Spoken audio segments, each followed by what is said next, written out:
Here is a detailed news report for local county and community news and events in Ohio for October 30 and 31, 2025.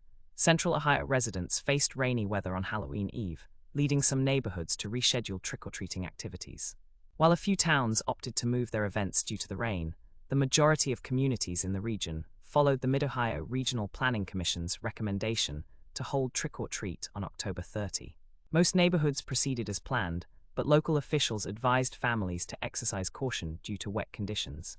In Montgomery County, officials continued to address concerns related to the ongoing federal government shutdown, particularly its impact on SNAP, Supplemental Nutrition Assistance Program, benefits. More than 83,000 residents in the county rely on SNAP for food assistance, and local leaders are monitoring the situation closely as federal funding remains uncertain.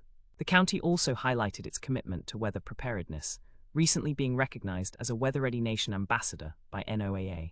This designation reflects Montgomery County's efforts to provide timely alerts, forecasts, and educational resources to help residents stay safe during severe weather events.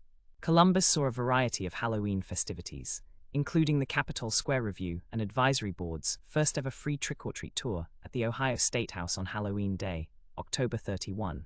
The tour ran from 10 a.m. to 1 p.m., followed by Spooky State House Tour from 1 p.m. to 4 p.m.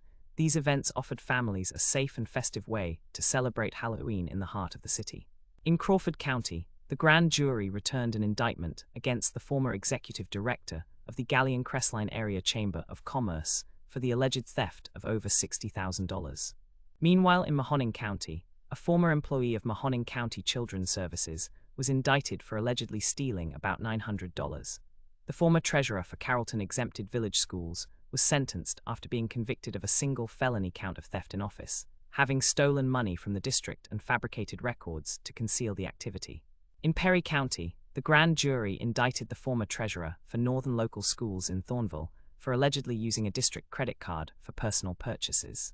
Scioto County also saw legal action, with indictments handed down against a county commissioner and his wife for alleged bribes and public contracts involving the Southern Ohio Port Authority and a Portsmouth area business park. In Putnam County, a finding for recovery of $1,369 was issued against the former fiscal officer for the village of Belmore following an investigation into missing sewer receipts.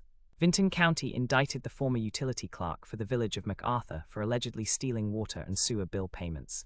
Medina Township's former fiscal officer was ordered to repay $5,195.78 for late tax, pension, workers' compensation, and insurance premium payments and filings. Franklin County and other localities continued to promote community engagement and wellness.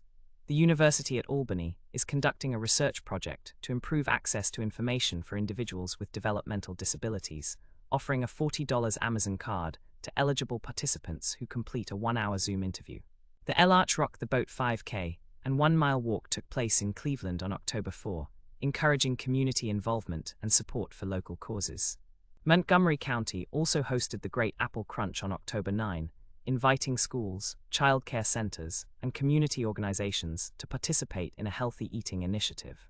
The historic Old Courthouse in downtown Dayton was announced as a new rentable venue for corporate meetings and events, reflecting the county's ongoing efforts to revitalize and utilize its historic landmarks. Local law enforcement reported a multi-vehicle accident with unknown injuries at the intersection of Hudson Street and North Sandusky Street late on October 30. One individual was cited for failure to yield, and authorities are investigating the incident. Across the state, communities are focused on resilience, safety, and civic engagement, with ongoing efforts to address both immediate concerns and long-term challenges. Subscribe, bell, like, comment, speech balloon, and share play button. Stay up to date with the news of your state, county, and community news. Set the notification bell so you can be notified in speech bubble of important news as soon as it is posted.